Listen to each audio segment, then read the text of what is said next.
Välkomna till det här webbinariet som anordnas tillsammans av Sotnäs kommun och KIMO, kommunernas internationella miljöorganisation.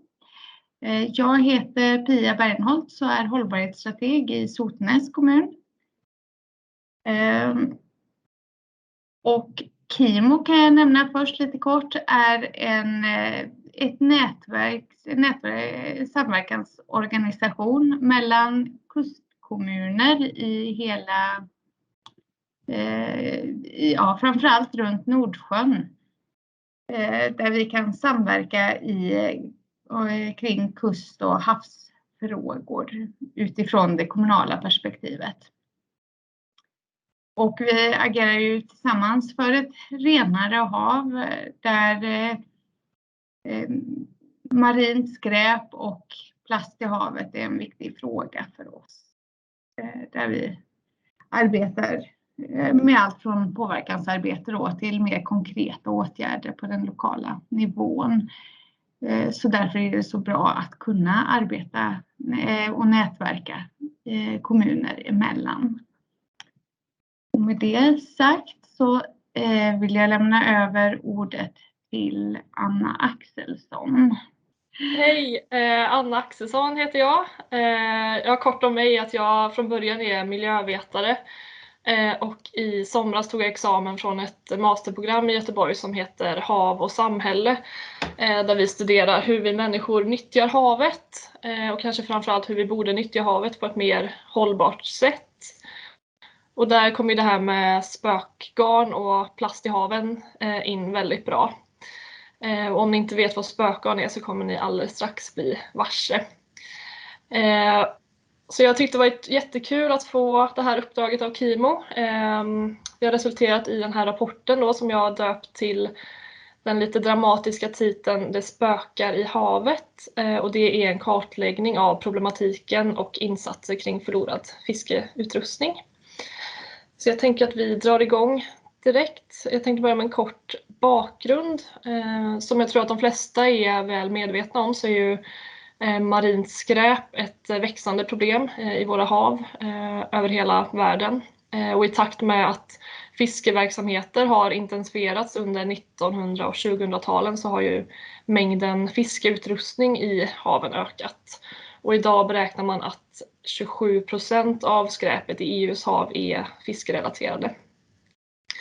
Och i takt med det här så har ju också fiskeredskapens material förändrats från att vara biologiskt nedbrytbara till att till stor del bestå av syntetiska material. Vilket ju skapar helt nya förutsättningar som jag kommer komma tillbaka till lite senare här.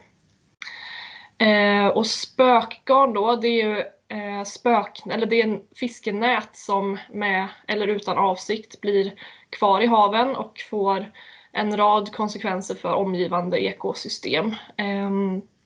Det ska sägas dock att även burar och linor och trålar och sådär bidrar till problematiken. Men anledningen till att jag kanske under den här presentationen säger spökgarn just, eller spöknät, är att det har på något sätt blivit ett samlingsbegrepp för problematiken, även om det inte är helt korrekt. Så. Det är också lite enklare att säga än förlorad fiskeutrustning. Men då är ni med på den biten. Syftet med rapporten har varit att ge en överblick av problematiken kring spökgarn med fokus på Nordsjön och Östersjön.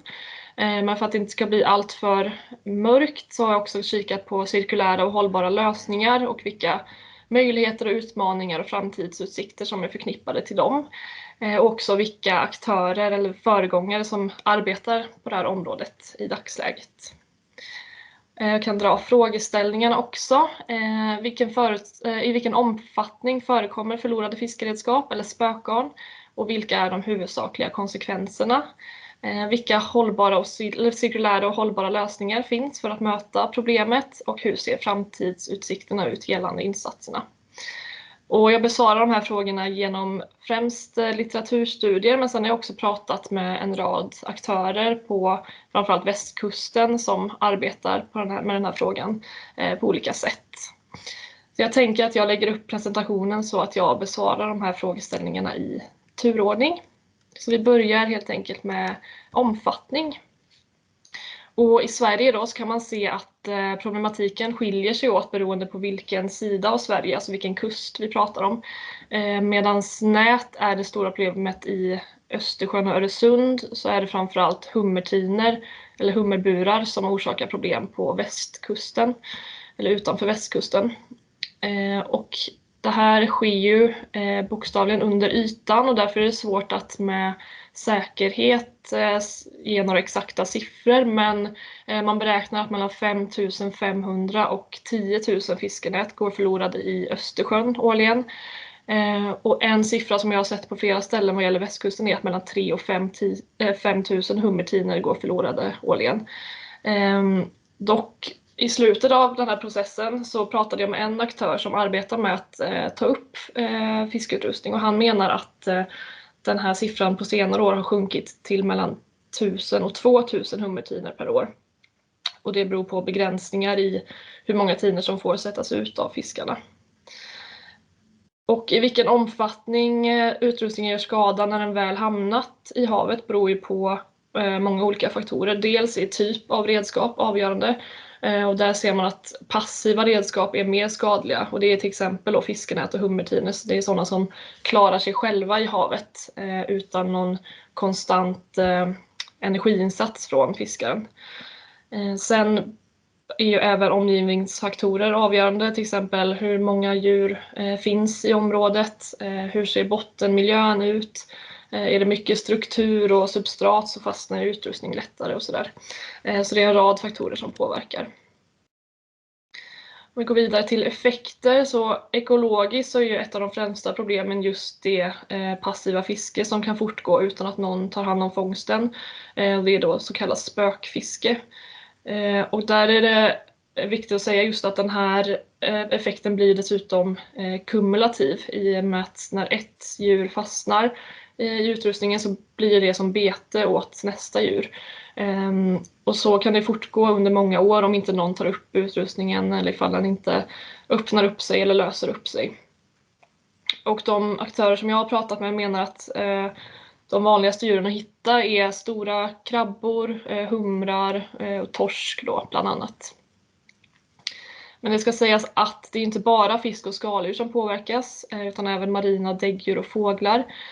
Fiskeutrustning är den skräpsort som orsakar störst skada på det marina djurlivet, och det sker genom intrassling eller att linor lindas runt halsen på sälar till exempel. De kan också missta materialet för att vara mat och på så sätt få det i sig, vilket kan leda till både sårbildning och inflammationer, falska mättnadskänslor som kan leda till svält bland annat. Sen som jag nämnde tidigare så består ju fiskeutrustning idag främst av syntetiska material som till exempel plast, och när det befinner sig i havet under lång tid så bryts de ju långsamt ner och bidrar till spridning av mikroplaster som kan tas upp av organismer och därmed då ta sig in i den marina näringskedjan, och om det vill sig riktigt illa även hamna på vår tallrik till slut. Sen en annan effekt är av att fiskeutrustning går förlorad är att det kan leda till försämrade eller degraderade habitat som är då livsmiljöer i havet. Och det sker ju genom att utrustningen liksom lägger sig på eller nöter av habitaten. Och där är ju bottenlevande habitat mest känsliga, som till exempel koraller eller ålgräsängar och sådär, som utgör livsmiljöer för många olika arter. Om man ska se en potentiellt positiv effekt av förlorad fiskeutrustning är att det kan fungera som artificiella rev, alltså utgöra livsmiljöer för arter. Och där är de särskilt lämpliga för så kallade sessila arter. Och det är sådana som inte kan förflytta sig själva utan lever fästa på andra substrat. Tänk till exempel havstulpaner. Men det ska sägas där att det här kan också orsaka spridning av invasiva arter i och med att utrustningen den är långlivad och kan transporteras ganska långt och därmed då ta med sig arter till helt nya platser. Dels finns det ju, sen finns det också socioekonomiska aspekter av den här frågan. För både den enskilda fiskaren och för hela fiskeindustrin så kan det ju leda till förlust av kommersiellt värdefulla arter. Sen kan det också bli ekonomiskt kostsamt att extra resurser behöver läggas in för att få tag på arter i minskande populationer, som till exempel att man behöver lägga in extra tid och bränsle och personal och sådär. Och precis som övrigt marint skräp så kan det också försämra eller så kan det också spolas upp på stränder, vilket kan försämra rekreationsvärdet på stränderna. Och det kan ju bli kostsamt eller påverka turismindustrin bland annat genom att helhetsbilden av en destination försämras. Sen påverkas också kustkommunerna genom att det är deras budget man behöver ta av för att städa stränderna helt enkelt. Då har vi svarat på frågeställning nummer 1 och går vidare till att kika på vilka aktörer som arbetar inom det här området i nuläget.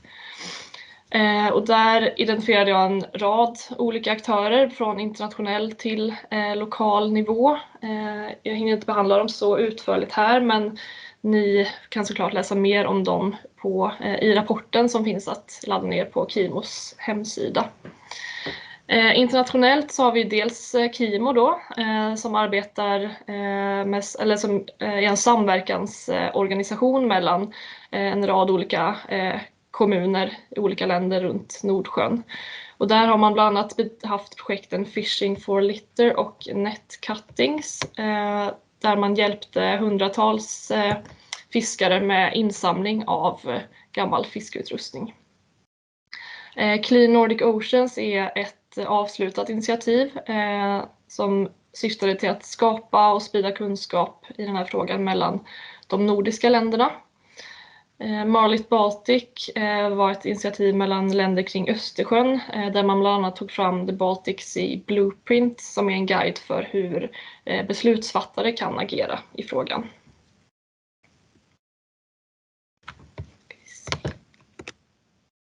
Om vi zoomar in till Sverige då så är det svårt tycker jag att separera nationella från lokala initiativ just för att de flesta präglas så mycket av samverkan och då blir ju lokala initiativ plötsligt nationella när flera kommuner samarbetar och sådär.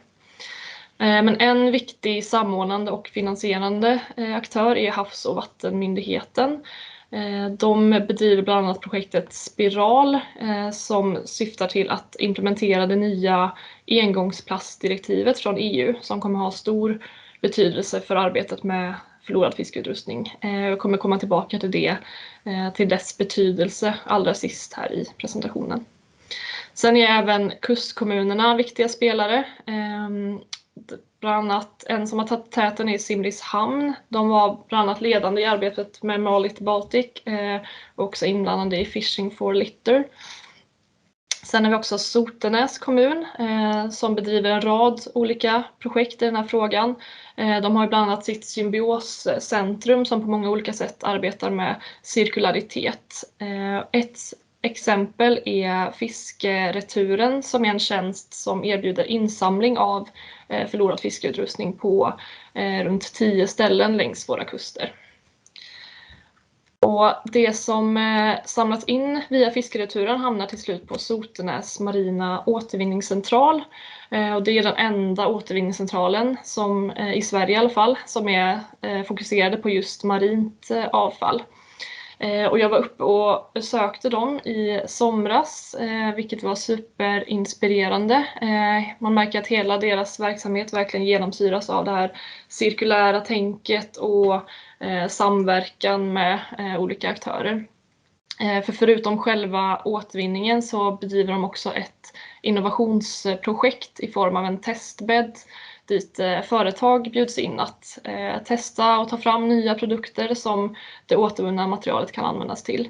Ett exempel som jag fick se var den här prototypen av ett serveringsfat som jag tyckte var fint, som är gjord av gammal fiskeutrustning. Och Grunden till den marina återvinningscentralen lades av Fiskareföreningen Norden som också är verksamma uppe i Sotenäs. Jag var uppe och besökte deras ordförande i lokalerna här på Smögen. Det är Sixten Söderberg där till höger. Och vi hade ett långt samtal där han liksom förklarade att allting började på kajen här utanför deras lokaler. Dit de då uppmuntrade sina medlemmar att lämna in sin gamla fiskeutrustning varpå den sorterades och återvanns i liten skala då. Och han förklarade att uppskalningen till den marina återvinningen som den ser ut idag blev möjlig tack vare att Sotenäs kommun såg potentialen i den här verksamheten, vilket jag tycker belyser vikten av samverkan ännu mer för att nå de här kraftfulla resultaten. Och samverkan präglar även arbetet med det så kallade spökfiskeprojektet eller västkustmodellen. Och det är ett samarbete mellan Sotenäs, Lysekil och Tanums kommuner där man draggar, alltså tar upp fiskeutrustning eller dyker efter den, vilket görs i samverkan med yrkesfiskare och proffsdykare. Och då tar man tillvara på deras redan existerande kunskap och lokalkännedom om de här havsområdena, och de har också kunskap om de bästa metoderna och tillgång till rätt utrustning och sådär. Och så får ju de ersättning för det här arbetet. Så till exempel när man draggar så gör man det i områden där då yrkesfiskarna har misstänker eller har identifierat att det har förlorats mycket utrustning, och det görs då med hjälp av en sånt här verktyg som ni ser på bilden där. Och materialet som samlas in här går såklart till den marina återvinningscentralen. Eller om den är av god kvalitet och om den är märkt så återlämnas den till ägaren då. Sen har vi Spöknätsjägarna som är ett delprojekt inom 8 fjordar, och de draggar också efter fiskeutrustning på olika ställen längs västkusten.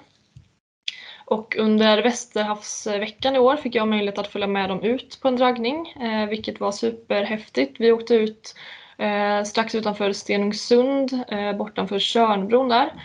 Och trots att vi knappt rörde oss, eller vi var liksom på samma ställe under en timme, så samlade vi ihop runt 20 hummertiner och kunde rädda massor av krabbor och humrar och sådär. Så det var superhäftigt.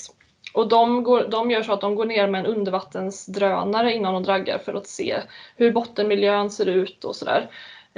Och om det är mjuk lerbotten så är det fritt fram att börja dragga.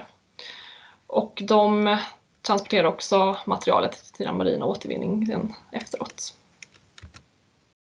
Sen har vi också organisationer som arbetar ideellt med frågan. Då har vi bland annat Divers Against Ghost Nets som är verksamma på Hönö och i Lysekil. Och jag hade ett samtal med ordföranden där, och han berättade att de redan innan organisationen bildades var ett gäng eldsjälar som har dykt efter spöknät ända sedan 2008 tror jag det var. Och de arbetar också mycket med att nå ut till media och sprida information och liksom skapa opinion i frågan. Så riktiga eldsjälar. Sen förutom sådana här organiserade initiativ så finns det också saker man kan göra för att förebygga att utrustning går förlorad. Och då har vi dels placering och utformning av redskap. När det kommer till placering så är det ju framförallt viktigt att undvika områden med för hög båttrafik, i och med att båtar tenderar att kapa av flötena som håller utrustning uppe. Sen finns det mycket att ta hänsyn till när det kommer till längd och tyngd och sådär.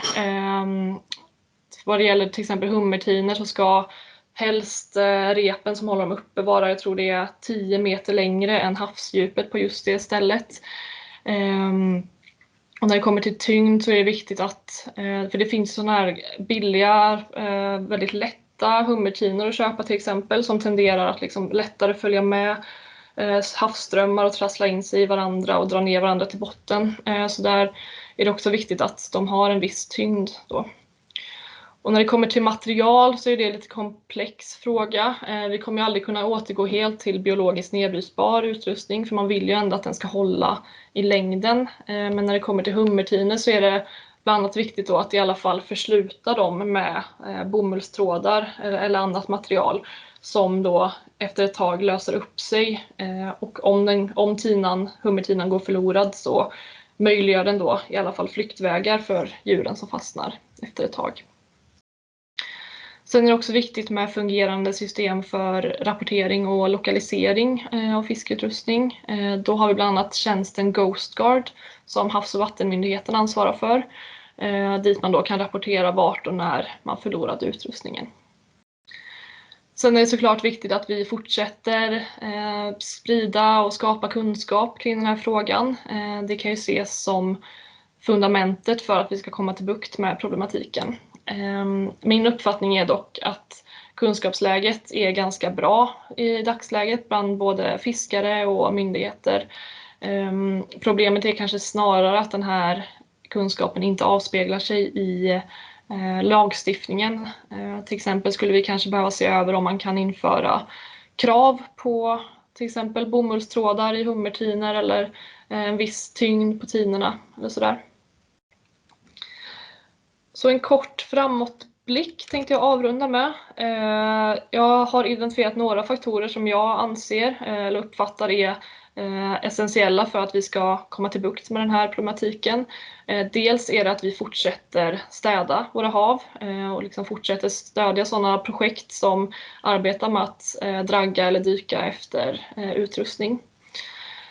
Sen som jag nämnde här alldeles nyss så är det att vi kanske att nästa steg är att vi behöver se över lagstiftningen och kanske våga ställa lite högre krav på framförallt då fritidsfiskare. Yrkesfiskare har redan krav till exempel på att rapportera om de förlorar sin utrustning inom 24 timmar eller sådär.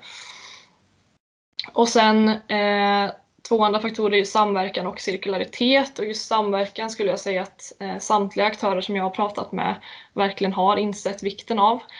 Och även cirkularitet får ökad betydelse, vilket bland annat blir tydligt genom EU:s nya engångsplastdirektiv som innehåller åtgärder för den negativa miljöpåverkan som plastprodukter har på våra hav. Och där erkänns just förlorad fiskeutrustning som en faktor att ta särskild hänsyn till.